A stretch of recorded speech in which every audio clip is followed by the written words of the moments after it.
பிறந்து இன்பத்தில் வளர்ந்து இன்பத்தில் மடிந்தவன் யாரும் இல்லை.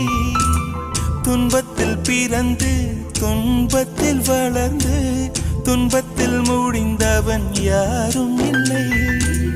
இன்பம் பாதி துன்பமும் பாதி இரண்டும் வாழ்வின் அங்கம்.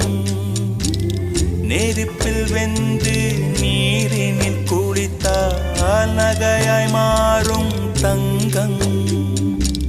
தோல்வியும் கொஞ்சம் வேண்டுமடி, வெற்றிக்கு அதுவே எணியடி.